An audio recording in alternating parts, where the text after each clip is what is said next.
Muy buenas tardes, tengan todos ustedes. Bienvenidos a una emisión más de Tan Claro como el Agua, un conversatorio auspiciado por el Museo Gota de Agua como parte del inicio de las actividades del Museo Gota de Agua. Le pedimos una disculpa a todos nuestros seguidores por entrar tarde, pero tuvimos un problema técnico irresoluble que nos costó trabajo remontar y hemos entrado un poco retrasados en esta ocasión. Les agradecemos mucho su paciencia a los que siguen escuchando. El día de hoy tenemos un programa que rememora el trabajo, el quehacer científico de una investigadora de la UAM, la doctora María Esther Meave, que recientemente ha fallecido producto de la pandemia que acosa a todo el planeta. Y en esta ocasión, como ustedes vieron en la entrada, hay un moño luctuoso, porque queremos que esta emisión, que este programa, sea dedicado, cuando menos en parte, a recordar la memoria, las presencias, los objetivos, los anhelos de la querida María Esther Meave. Antes de continuar, quiero presentar a nuestros invitados el día de hoy. El día de hoy, como ustedes han visto, el programa está planeado para hablar del pasado lacustre de la Ciudad de México. Y para ello hemos invitado a dos queridos investigadores de la UAM, en este caso ambos de la UAM Iztapalapa, ambos del Departamento de Hidrobiología, y le damos la más cordial bienvenida a la doctora Irene Barriga. Irene, muchas gracias por participar en este programa. Buenas noches, muchas gracias a ti, Javier, un placer estar con ustedes. Gracias. Y nuevamente tenemos el privilegio de tener con nosotros al doctor Gerardo Figueroa Lucero, que es ya su segunda comparecencia en estos conversatorios.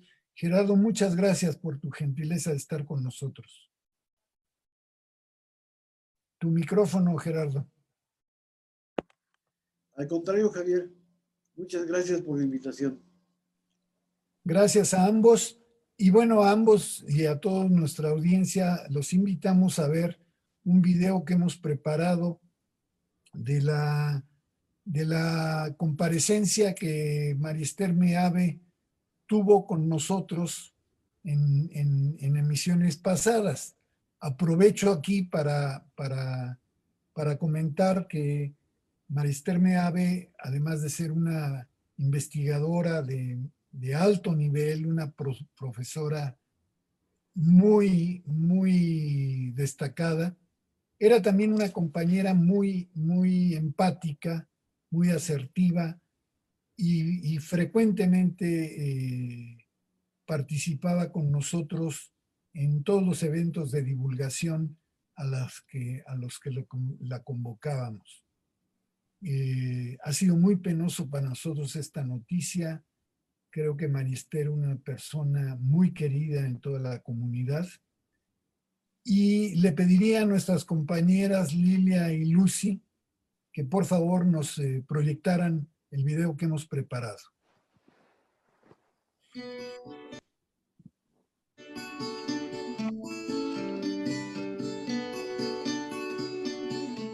Bueno, yo soy bióloga, hice mi carrera en la Facultad de Ciencias y desde siempre me gustó la botánica. En un momento dado me gustaban pues las plantas vasculares, incluso las cactáceas. Sin embargo, por azares del destino llegué al laboratorio de ficología. Ahí tuve la oportunidad de trabajar ríos, manantiales, todos estos ambientes en una región bellísima de México que es la Huasteca Potosina. Y hice ahí mis tesis de licenciatura y maestría. Y posteriormente, ya en el año de 1990, entré a la UAM Iztapalapa, o sea, es decir, ya casi cumplo los 30 años, y cambié de disciplina dedicándome al fitoplancton marino. fue para mí un campo nuevo. Sin embargo, con el transcurso del tiempo me di cuenta de la importancia de estos grupos, sobre todo las diatomeas y los dinoflagelados, que son los que más me interesan. Y digamos, desde que entré a la UAM empecé a trabajar el Pacífico mexicano, entonces pues tengo un panorama muy amplio de esta región, de este océano, que es muy interesante. Y mi zona de estudio en los últimos años se ha centrado en la bahía de Acapulco, que es un sitio pues muy interesante, puesto que a pesar de la gran presión antropogénica que hay ahí, presenta una diversidad de algas maravillosa, ¿no? Entonces, pues es en lo que yo trabajo. Estudio varios aspectos de las microalgas marinas, aspectos como diversidad, cuestiones de ecología, de florecimientos algales nocivos, un poquito de especies invasoras. Esto se tiene que atender multidisciplinariamente. Por un lado, tenemos que pensar en la cuestión biológica, en entender cómo crecen estas especies, cómo están llegando, en qué épocas, en qué magnitud, etc. Pero también las cuestiones sociales, porque seguramente también en algunos de estos sitios hay situaciones que favorezcan que o se queden enredadas o que crezcan todavía más. De tal manera que, bueno, también habría que pensar en cuestiones locales. Entonces yo creo que sería muy importante, sí, darle mucha prioridad, poner muchos recursos a disposición de la investigación y de las empresas para que decidan empezar a ocupar esta biomasa, sacarle usos, todos los que se puedan. Sabemos que estas algas, muchas de ellas tienen componentes que son importantes para otro tipo de industrias, entonces sacarle todo lo que se pueda para que realmente sea una cuestión rentable. El agua, como dice con lo que inició el programa, este maravilloso video que presentaron, pues sí es la vida del planeta. Realmente creemos que el mar todo lo puede diluir. Ya ha habido muchas pruebas de que no es así, de que realmente tenemos que cuidar el mar, porque en el momento que el mar se afecte más, pues se afecta a todo el planeta. Entonces, todo esto que estamos ya reconociendo, pues tiene que ver con la afectación que estamos provocando al mar. Entonces, es indispensable realmente empezar a cuidar nuestro mar.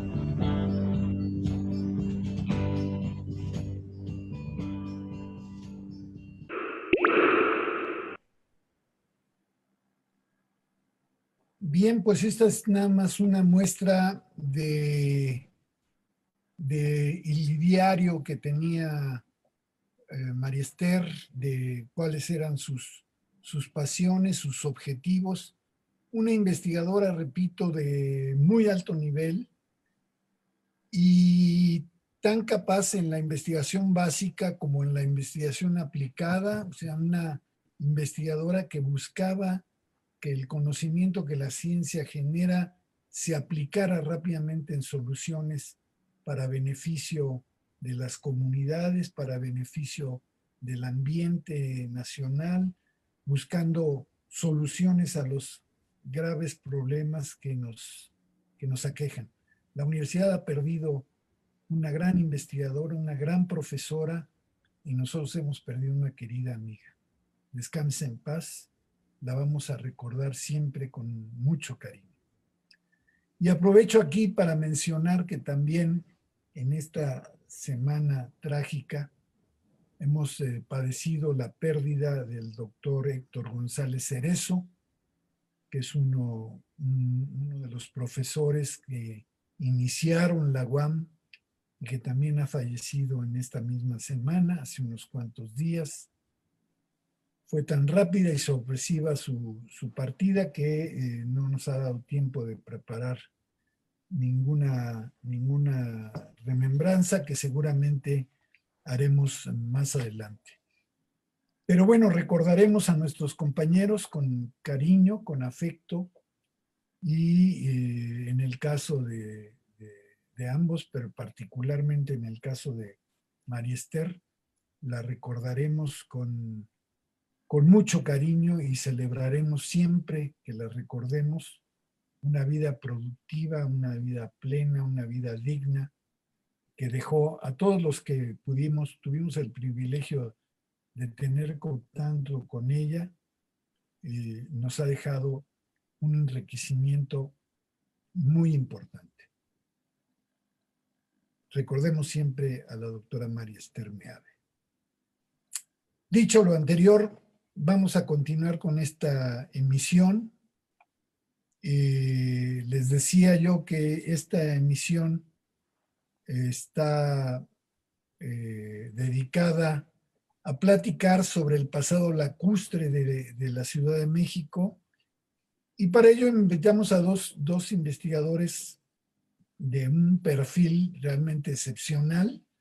En la UAM tenemos el privilegio de contar con investigadores de muy alto nivel, y yo le pediría a Irene Barriga, en primer lugar, a la doctora Irene Barriga, que nos platicara brevemente, para que la audiencia se enterara, cuál es el perfil profesional, cuál ha sido tu historia, tu evolución como profesionista, por dónde has pasado, por dónde has estado y qué te ha traído a ser ahora una investigadora de la UAM Iztapalapa. Irene, por favor. Con mucho gusto, gracias, Javier. Bueno, pues debo de mencionar, soy bióloga también, como TT. Yo soy egresada de la Universidad Michoacana de San Nicolás de Hidalgo, soy moreliana de nacimiento y formada en Morelia, Michoacán. Dentro de mi formación tuve una fuerte inclinación desde mis inicios hacia los organismos acuáticos, principalmente animales. Pasé por el laboratorio de biología acuática en aquel entonces, y fue en aquel tiempo suficiente para darme cuenta que tenía preferencia más por el mar y por los invertebrados que por los vertebrados. Pero bueno, el destino es muy raro. Posteriormente me fui a trabajar con cefalópodos en mi maestría en Canadá, en la Universidad Simon Fraser, a la cual le debo una formación pues muy profesional en el área de la biología molecular.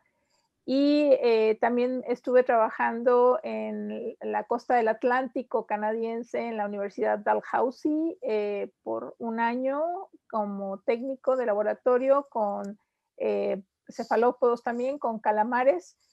Un lugar extremadamente frío y suficiente para darme cuenta que tenía que regresar a México a abonar con un grano de arena en lo que tanto amaba, que eran los recursos acuáticos, y conjuntado precisamente con la biología molecular como una herramienta para conocer los recursos, la identidad de los recursos biológicos,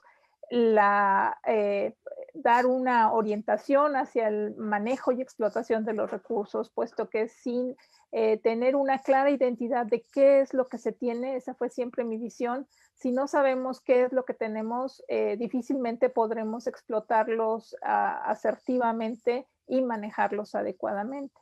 Entonces, con esa visión fue que desarrollé pues diferentes estrategias dentro de la genética y biología molecular para formar un laboratorio en la Universidad Autónoma Metropolitana en el año 98 como estudiante de doctorado, y pues que persiste hasta nuestros días.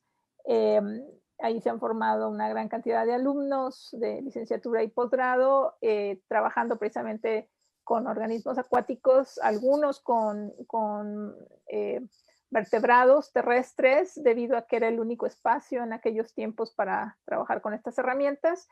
Y posteriormente, en la última década y media, consideré y siempre he considerado que para poder impactar a nivel del manejo y el conocimiento de los recursos se tiene que trabajar a nivel de transdisciplina o interdisciplina. Y hemos iniciado desde hace más de una década a trabajar con un grupo de colaboradores a nivel nacional y en la misma universidad en diferentes aspectos: genética, biología reproductiva, criopreservación y pues obviamente la parte acuícola, ¿no? Entonces, en eso estamos abocados y nos hemos abocado a lo largo del desarrollo profesional. Muchas gracias, Irene. Has caído también en el lugar común de todos los que han pasado por aquí. son de una modestia que realmente que es criticable. Pero bueno, ya ahorita hablaremos de los logros. Gracias. Gerardo, ¿quieres platicarnos tu perfil? ¿Cómo no, Javier? Yo también soy biólogo. Yo soy egresado del Instituto Politécnico Nacional de la Escuela Nacional de Ciencias Biológicas. Inicialmente, mi inclinación fue hacia los insectos, sobre todo de aquellos organismos que producían enfermedades y que en ese tiempo estaba pegándonos muy fuerte otra pandemia de menor magnitud, pero era la del dengue. Después cambié, pasó el tiempo a trabajar con organismos acuáticos. Empecé trabajando con crustáceos dulceacuícolas. Con el paso del tiempo me fui dando cuenta de que para poder trabajar con organismos dulceacuícolas en la Ciudad de México era muy complicado, sobre todo aquellos que durante una fase de su vida la pasan en el mar, y no era conveniente seguir trabajando con agua salada en la Ciudad de México. Hice mi maestría también en la Escuela Nacional de Ciencias Biológicas, con una especialidad en ecología, y el doctorado en la Universidad Autónoma Metropolitana. Actualmente me dedico a algo que yo le llamo analizar las intimidades de los organismos, que es la ecofisiología de peces y crustáceos. Ya que a través del análisis del desarrollo podemos conocer el efecto de las condiciones o de las variaciones del ambiente sobre los diferentes periodos que componen el desarrollo o la ontogenia de estos organismos. Y en la última década me he evocado inicialmente por una invitación del doctor José Luis Arredondo a trabajar de manera conjunta y intentar rescatar las poblaciones de peces de mayor valor sociocultural y económico de México, que son los peces blancos. Desde ese tiempo he mantenido una relación estrecha con el laboratorio de genética en la planta acuícola, y yo me dedico a las cuestiones acuícolas. A grandes rasgos, esa es mi trayectoria. Tengo aproximadamente 10 años de haberme incorporado a la Universidad Autónoma Metropolitana en la unidad de Iztapalapa. Muy bien, Gerardo, pues bienvenido a esta emisión.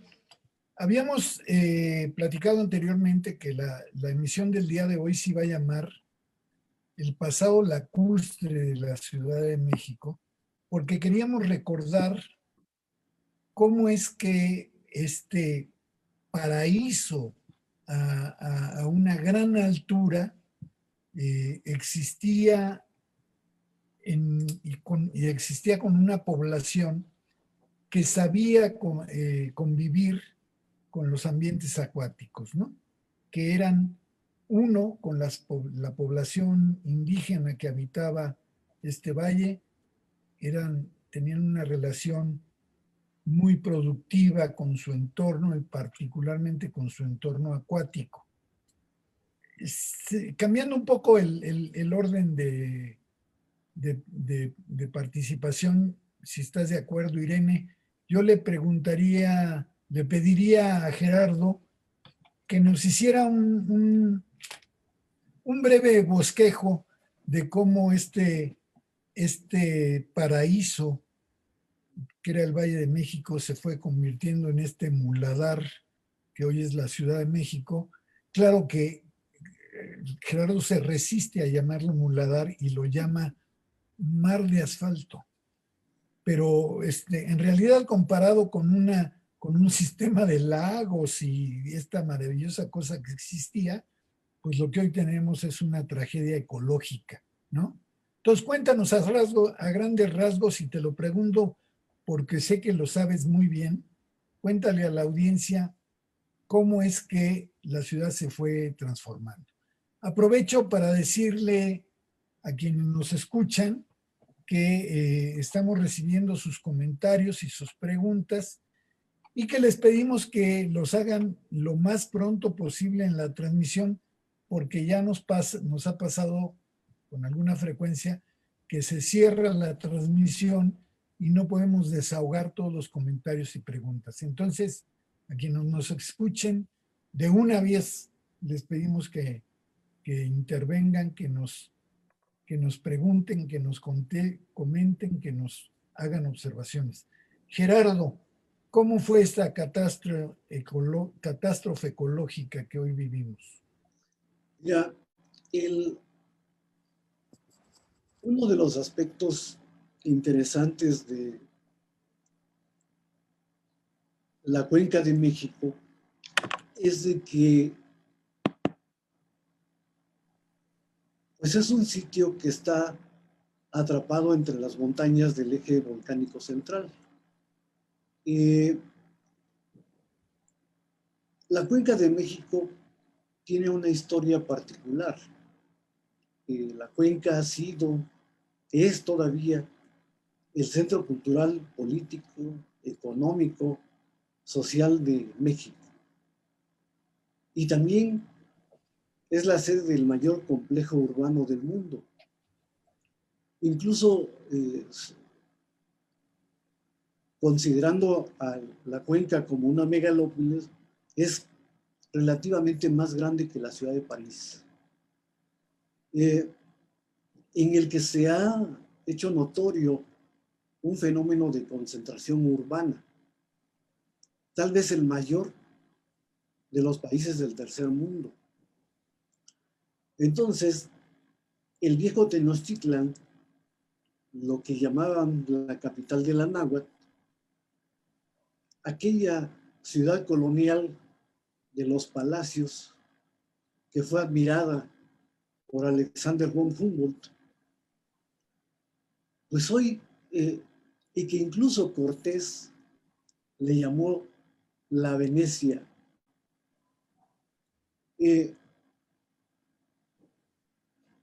pues se ha convertido en un estereotipo de desastre en esta megalópolis. Las características fisiográficas e hidrológicas de la cuenca, en parte, digamos, hacen que actualmente sea un sitio con una acumulación de contaminantes atmosféricos muy alto, principalmente por la falta de, llamémosle, ventilación, en el que los contaminantes se quedan atrapados en esta cuenca.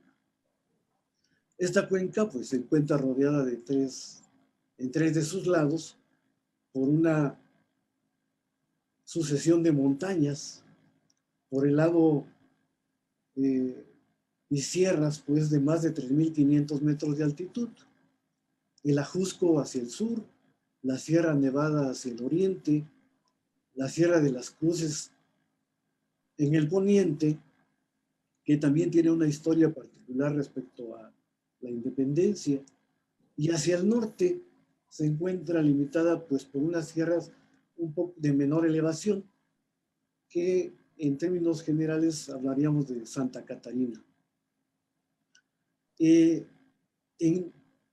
Después de esta situación, hay datos que dicen que aproximadamente en el año 1000 de nuestra era, el sistema lacustre de la cuenca cubría aproximadamente 1.500 kilómetros cuadrados y estaba formada pues por un sistema de lagos, básicamente 5 grandes lagos que eran Zumpango, Jaltocan, Texcoco, Xochimilco y Chalco. 4 de estos lagos estaban a una mayor altitud que el lago de Texcoco, y la escorrentía del agua que venía de las montañas y que derivaba de los lagos, llegaban a Texcoco, que era un lago relativamente somero, y por la evaporación y fenómenos de intemperización, bueno, fenómenos climáticos, las aguas eran saladas. Entonces, este sistema de lagos tenía un componente prácticamente como de agua salobre, al que Hernán Cortés le llamó un mar interior.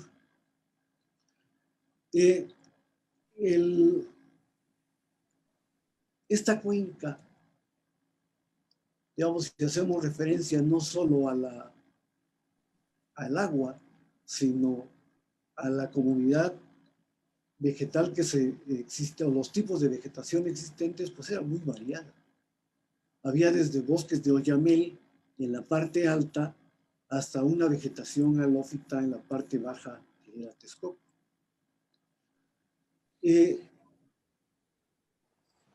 Durante la colonia, pues la ciudad se vio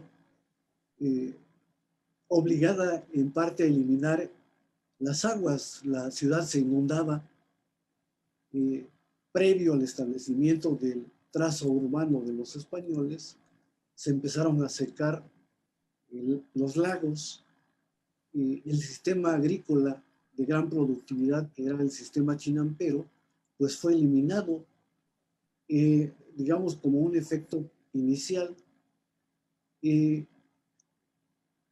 Se ha ido modificando la vegetación a través del tiempo con el establecimiento de núcleos urbanos alrededor y las grandes obras que se han hecho para evitar el asolve, digamos, la acumulación de lodo en el piso de la cuenca, que han llevado a que el agua del lago se saque fuera de la ciudad. Tal vez este sea uno de los fenómenos más raros, extraños en la historia de América, en el que, como yo decía, un sistema de lagos lo hemos sustituido por un mar, pero este mar de asfalto, en el que probablemente la vegetación o los tipos de vegetación hayan disminuido sus poblaciones, pero el mayor efecto sobre la biodiversidad se produjo en el lago. Al no existir el lago, todas las especies que estaban ahí presentes, tanto vegetales como animales, muchas se extirparon y la gran mayoría se extinguió. A ver, vamos a hacer ahí un paréntesis, Gerardo, para aprovechar aquí la presencia de Irene y que nos platique de estas especies que existían en el valle, que se perdieron algunas definitivamente o otras se están perdiendo, y cuáles son los esfuerzos que se están haciendo para tratar de recuperarlos. Ahorita volvemos contigo, Gerardo, ¿te parece? Sí, está muy bien. A ver, Irene. Claro que sí. Bueno, precisamente justo por lo que ha mencionado el doctor Gerardo, a partir de documentalmente a nivel ictiológico, hablando de peces, en los años 50 se reporta la extirpación de una de las especies más icónicas, puesto que en los años pues, tempranos del siglo pasado, una de los principales productos, digamos, pesqueros de la región que se consumían eran el pez blanco, conocido como amilot, náhuatl, los crustáceos y los charales. Entonces, desgraciadamente, lo que queda de relicto, por así decirlo, actualmente, o que han sobrevivido en Xochimilco, es un charal, una especie de charal, pero el pez blanco fue extirpado. Y justo ahí precisamente entra nuestro interés por tratar de dirigir los esfuerzos con el doctor Arredondo y con el doctor Gerardo de buscar estrategias para rescatar precisamente primero estudiar a las poblaciones que componen a esta especie, ya que Chirostoma humboldtianum, que es un pez blanco, tiene la mayor distribución dentro del género Quirostoma. Quirostoma es uno de los géneros ícticos endémicos de la parte central de México, y inicialmente se describieron 23 especies y subespecies para el grupo en los años 70, 60, 70, y desgraciadamente en la actualidad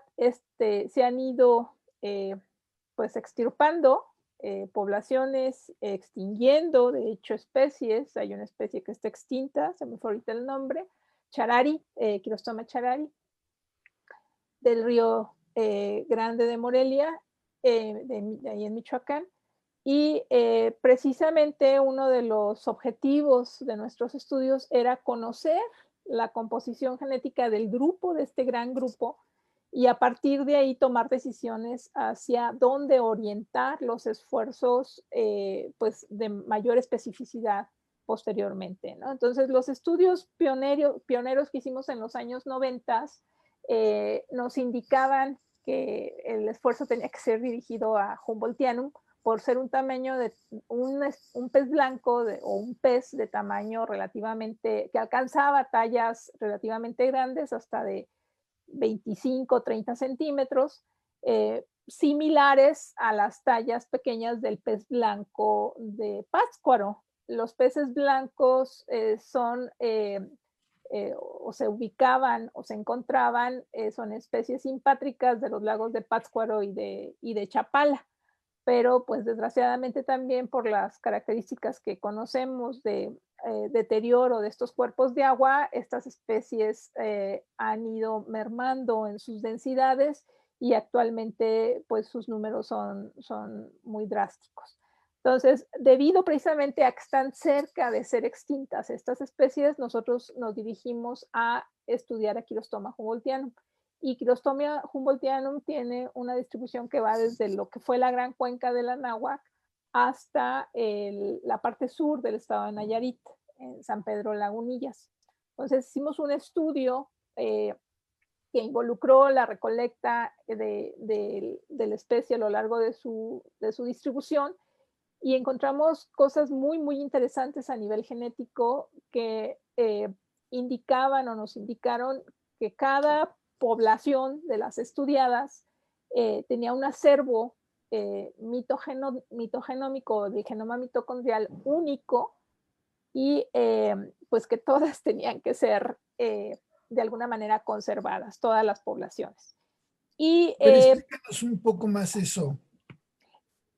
bueno, ¿esto qué significa? Que, bueno, la especie, aunque la distribución es en un amplio espectro geográfico, la distribución es discontinua.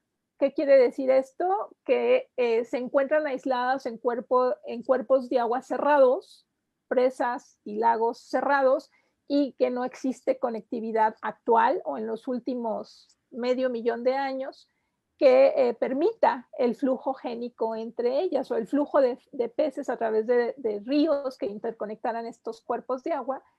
Y esto condujo a que cada población tuviese su propia carga genética. ¿Sí? O sea, entonces esto lo que nos llevó fue a plantear la interrogante de si en este periodo de tiempo que recientemente hemos descifrado que la radiación de Humboldtianum es de menos de 120,000 millones de años, o sea, muy, muy reciente.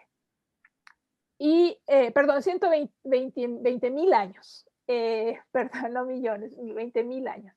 Entonces es muy, muy reciente, y lo que hemos venido explorando con el doctor Gerardo recientemente es si este aislamiento genético condujo al aislamiento reproductivo. ¿Esto a qué llevaría? Pues a que estos grupos biológicos o estas poblaciones especiaran o se rompieran las barreras reproductivas, perdón, se generaran estas barreras reproductivas y ya no pudieran aparearse entre ellos. Entonces, recientemente hemos hecho trabajos precisamente a través de los estudiantes de posgrado, y se ha comprobado que a nivel de reproducción in vitro, estas barreras no existen y puede haber flujo génico entre ellas. De hecho, existe flujo génico. Entonces, o sea que puedes artificialmente remontar la pérdida de conectividad que te da la... Así es.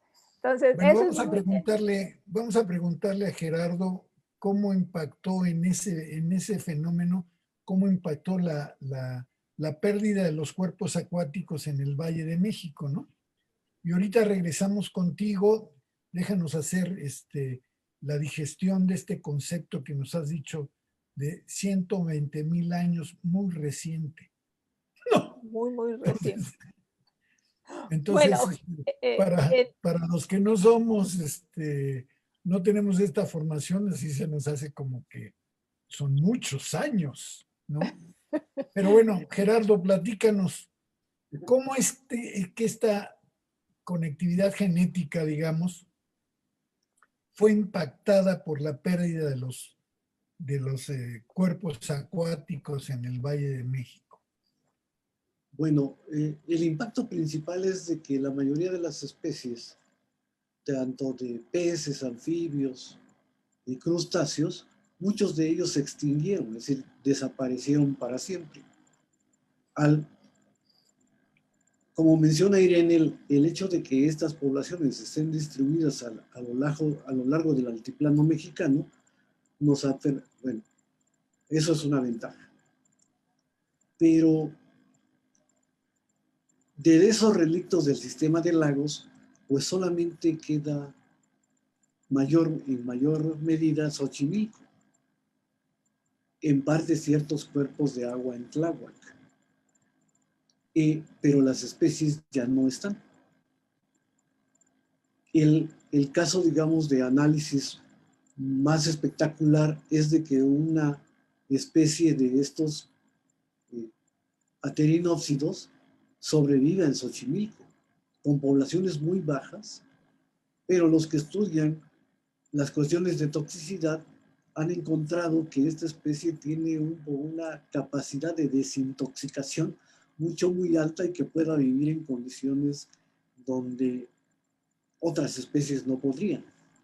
Gerardo, cuando dices ya no están, ¿quieres decir ya se extinguieron o ya se fueron a otro lado?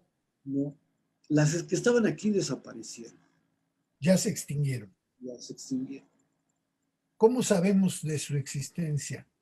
Porque para que una especie se extinga, se requiere que no se haya reportado su presencia en 50 años. El último reporte de por ejemplo, Quirostoma humboldtiano es de 1947, cuando todavía existía el canal de la Viga. De ahí, cuando se podía navegar desde la Viga a Xochimilco. Sí, uno de los aspectos que se perdió es ese, de que los sistemas de lagos y la construcción de las chinampas no solamente era para la productividad, para producir alimento, sino que también servían de canales para el transporte de ese alimento, ¿no? Actualmente eso pues ya no existe. Yo recuerdo alguna vez haber escuchado una plática del doctor Legorreta ahí en la UAM Iztapalapa, en el que hacía un planteamiento que parecía extraño de volver a reconstruir los canales, ¿no? Y aportaba un dato histórico que si el agua no se sacara de la cuenca, en 20 años tendríamos una profundidad de 30 centímetros a 50. Es decir, el lago se volvería a formar si el agua no se... Si no estuviéramos aquí los chilangos. Sí, en realidad sí. Pero bueno, son procesos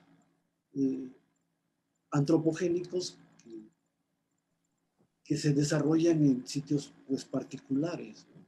Aquí tal vez, por ejemplo, si nosotros miramos en un día despejado hacia el oeste y caminamos hacia el norte, hacia Hidalgo, o aquí mismo en Iztapalapa, todos los cerros ya están poblados. Y muchos de ellos, a excepción del poniente, por un asentamientos humanos irregulares, ¿no? Todos de color gris. Entonces, se requiere de un plan, como mencionó en su momento la doctora Irene, multidisciplinario, para que se puedan recobrar pequeños espacios, aunque sea, que queden como representantes para las nuevas generaciones, en las que pudieran o puedan reconocer cómo era la vegetación, cuáles especies de organismos vertebrados, los peces, los ajolotes, los crustáceos habitaban en esta cuenca de México. Pero además, digamos, aspecto importante, el de cómo los utilizaban los grupos humanos que vivían en ese tiempo. Eso es. O sea, los seres humanos somos capaces de hacer perversidades sin límite, pero también de generar procesos verdaderamente milagrosos. Esto que nos estás platicando, Irene, suena espectacular, o sea, remontar lo que el hombre y la naturaleza hicieron al cortar la conectividad y volver a rehacer esa carga genética entre poblaciones que habían estado distanciadas por mucho tiempo. Hace rato Gerardo mencionó así muy de pasada el laboratorio de genética. ¿Esto es una actividad que se hace en la UAM Iztapalapa? ¿Tiene que ver con lo que ustedes trabajan? Pues sí, debo decirlo que somos el grupo pues académico, que somos muy poquitos, pero iniciamos precisamente orientando los esfuerzos hacia eso, caracterizar, primero conocer, como mencionaba yo, genéticamente qué era este grupo biológico, cómo estaba constituido genéticamente este grupo biológico, para a partir de ahí ir tomando decisiones, ¿no? Con diferentes vertientes. Entonces, sí, en el laboratorio de genética hemos trabajado desde aspectos de proteínas de este grupo y de otros grupos biológicos, hasta pues ADN en sus diferentes niveles de resolución. Y también trabajamos aspectos de citogenética con la doctora Irma Urbina, una bióloga de Iztapalapa, citogenetista, de los cuales quedan muy pocos en este país. Y también su trabajo dio una información pues muy reveladora, porque algo que se maneja como universal en la biodiversidad y en seres humanos es que cada especie porta una constitución cromosómica determinada a nivel específico, a nivel de especie. Pero esto se hace obviamente porque el trabajo de citogenética es un trabajo extremadamente arduo, es requiere de muchísimas horas, de muchísimo entrenamiento y de mucha observación al microscopio para observar los cromosomas, los cariotipos, para poder definir cariotipos. Y de 6 poblaciones que nosotros estudiamos, si mal no recuerdo, encontramos 4, o sea, un solo cariotipo, pero 4 citotipos diferentes, o organización de los cromosomas diferentes.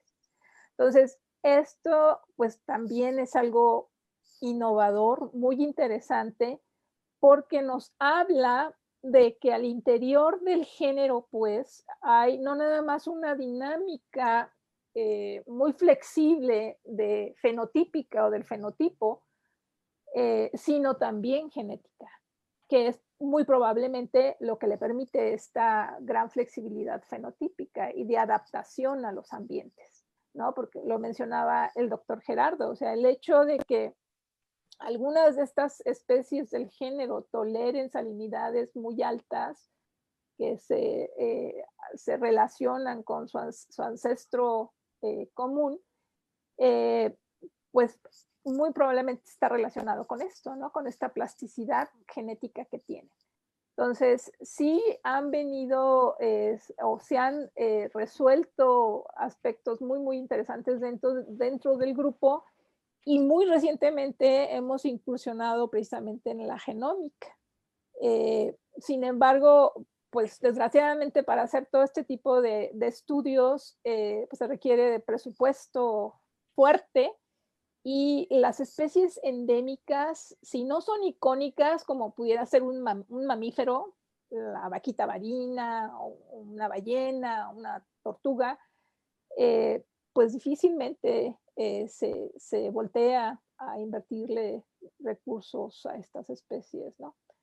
Pero bueno, creo que los esfuerzos que se han realizado en los últimos 20 años, 25 años en este grupo, quizás no nos toque a nosotros verlo, pero creo que han orientado precisamente a tener muy claro qué se rescata, hacia qué vertiente, o sea, aspectos de conservación y aspectos de explotación del recurso para fines de consumo, ¿no? Muy bien. Muy bien, Irene. ¿Ves cómo había sido excesivamente modesta al principio? Bueno, ya estamos entrando a la recta final de esta emisión. Entonces yo le pedí a Lilia y a Lucy que nos transmitieran las inquietudes de nuestra audiencia, si hay intervenciones. ¿Quién de las dos nos lo comenta, por favor? Bueno, aprovechando que tengo yo mi micrófono encendido, buenas noches a todos. Sí tenemos varios comentarios. Solamente quisiera mencionar, antes de leerlos, que está presente el hijo de la doctora Meave, Andrés Pozos Meave, a quien le enviamos pues un caluroso saludo, y también agradecemos todas las muestras de apoyo que su presencia ha desatado en el chat de este conversatorio en vivo. Así es que es muy hermoso este cobijo de la comunidad hacia el hijo de la doctora Meave, a quien apreciamos mucho y con quien colaboramos en repetidas ocasiones. Así es que muchas gracias a todos. Eso nos cobija a nosotros también. Y bueno, con relación a las preguntas del tema que hoy se está viendo, Luis Fernando Sánchez dice: buenas noches, una pregunta para el doctor Gerardo. ¿La explosión demográfica de los años 70 en la Ciudad de México es la mayor causante de la pérdida de los cuerpos de agua, especies endémicas del territorio que ahora es la Ciudad de México? Y dice con una nota: la misión que tiene el Museo Gota de Agua es muy acorde a la filosofía de la doctora Meave, que descanse en paz. El mejor homenaje que podemos hacerle es llevarla a la práctica. Es totalmente de acuerdo. Doctor Gerardo. Bueno, tal vez los años 70 sean la culminación de un proceso de desastre para los lagos, pero la consolidación de una gran metrópoli.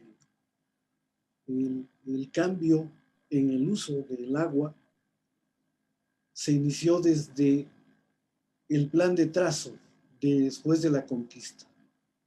Aparentemente no era acorde con lo que se planeaba para el futuro, pero ha sido un proceso. Tal vez en los años 60 fue cuando todo cambió.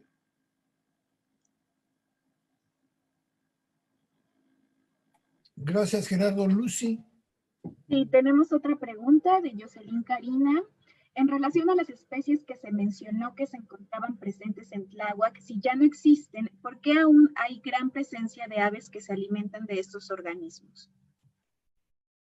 Irene, ¿quieres platicar tú?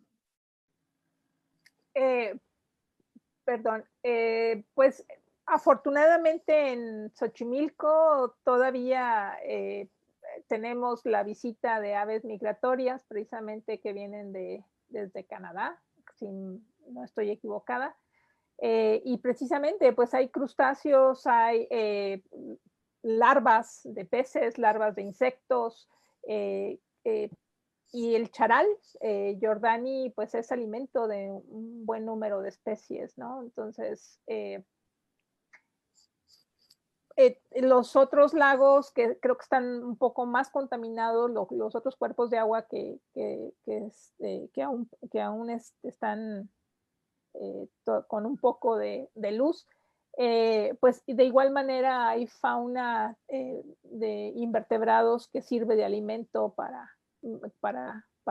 aves particularmente, ¿no? Y las especies que tienen altas tolerancias hay especies introducidas también, debemos mencionarlo, en algunas partes. Creo que en Xochimilco no, ¿verdad, Gerardo? No hay introducidas. Sí, en Xochimilco hay tilapias y carpas. ¿En serio? Ok, lo estoy sabiendo.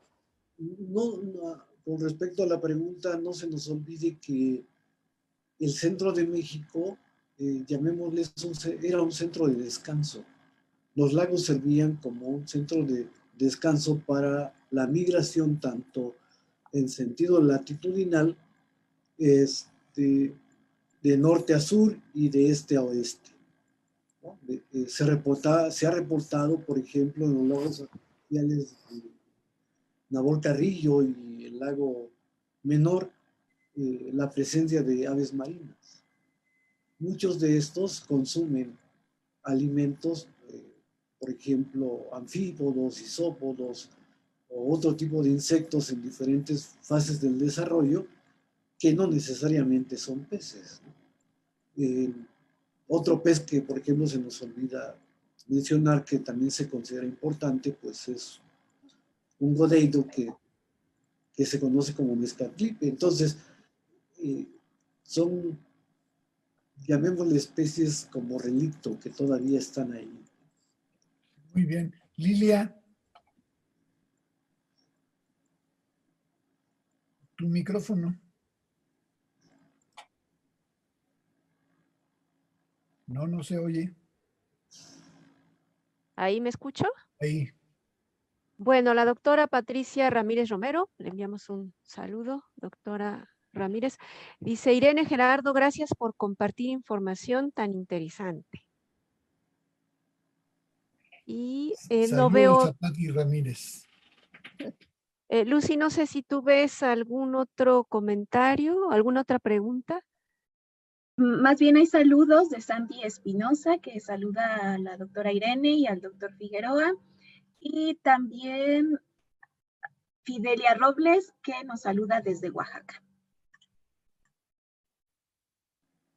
Muy bien, pues entonces vamos a tratar de cerrar esta emisión con una conclusión que le pedíamos a Gerardo y a Irene y a Gerardo, que nos digan hacia dónde vamos, cuáles son las opciones que tenemos, qué debemos de hacer los que estamos en el rescate de la vida natural de la Ciudad de México, de la recuperación de su historia, de su cultura, de su biodiversidad.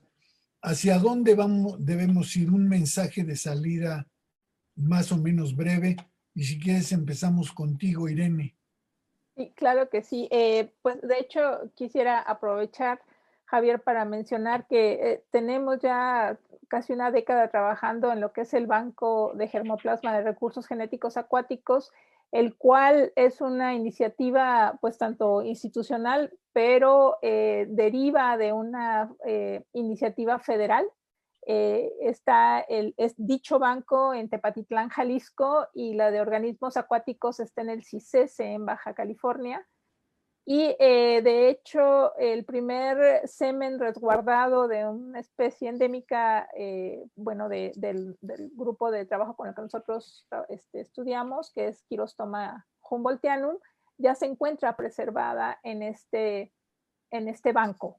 Entonces está criopreservado el semen de las poblaciones de Quirostoma humboldtianum, y pues tocará a generaciones futuras venir posiblemente a hacer trabajos relacionados con fertilización in vitro con este semen, ¿no? Son avances que estamos realizando y pues estamos orientando esfuerzos también en ese tenor.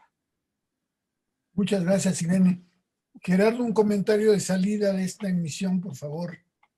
Pues mira, yo pienso que uno de los resultados más determinantes que nos han permitido avanzar en el conocimiento de estos organismos ha sido el derivado de las respuestas fisiológicas.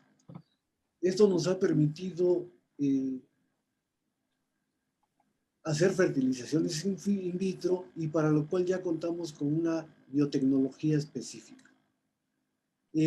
Conocemos además de esto un aspecto interesante, entre otros muchos, es de que lo que mencionaba Irene es que en la mayoría de las especies que no presentan cromosomas sexuales, el sexo está determinado por la temperatura de incubación de los huevos. Esto está relacionado con el cambio climático. Si la temperatura se sigue incrementando como va, se ha demostrado en este grupo de organismos que se pueden producir poblaciones monosexas. Temperaturas altas dan origen a un sexo, temperaturas bajas a otro. Es una situación que no sabíamos. Pero al mismo tiempo, para fenómenos de conservación, para procesos de conservación, nosotros podemos manejar esa situación. Ya estamos en la etapa en la que podemos intentar ya llevar estos organismos a diferentes sitios, ya sea para la repoblación e incluso estamos a un paso ya de generar una metodología para la explotación. Es decir, de que se vuelva al mercado estos organismos. Pero los avances que hemos tenido pienso que son sustanciosos, importantes, novedosos, y tal vez lo más interesante es que somos el único laboratorio que tiene cepas tanto del banco de germoplasma como vivas, certificadas genéticamente. Entonces, todo ese conocimiento de las intimidades que yo mencionaba inicialmente, pues nos ha permitido, por ejemplo, determinar el semen de cuántos machos se requiere para fertilizar a las hembras, cómo se lleva a cabo la fertilización, de cuántos periodos se compone el desarrollo, cuál es la actividad enzimática, en qué momento se inicia la digestión. Creo que tenemos una información bastante alta que ya nos permite hacer estudios o intentar la repoblación o la producción. Muy bien, eso es un mensaje muy promisorio el que nos dan ambos. Me comenta Lilia que tenemos una última pregunta que podemos darle salida a Lilia, si Sí. rápidamente nos dices. Claro que sí. Rafael Barragán García pregunta que si podrían considerar que después de la conquista hubo algún tipo de declive en el pez blanco o fue resiliente hasta entubar ríos y lagos. A ver, alguna respuesta rápida. ¿Quién nos hace el favor? Adelante, Gerardo. Pues en realidad ha sido un proceso, pero este proceso de disminución del tamaño de las poblaciones, es decir, del número de organismos de cada una de las especies, fue un proceso continuo y estuvo relacionado.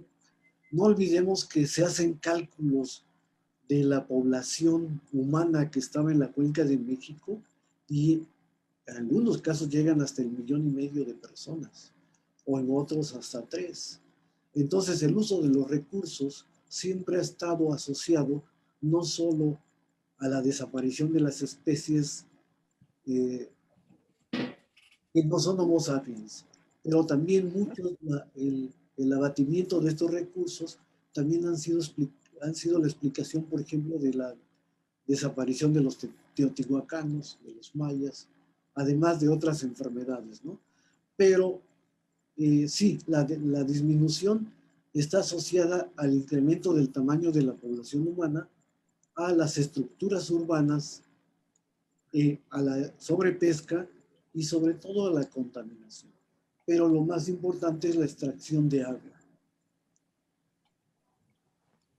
Gracias, gracias Gerardo. Tenemos algunas preguntas todavía, pero ya estamos rebasados en el tiempo.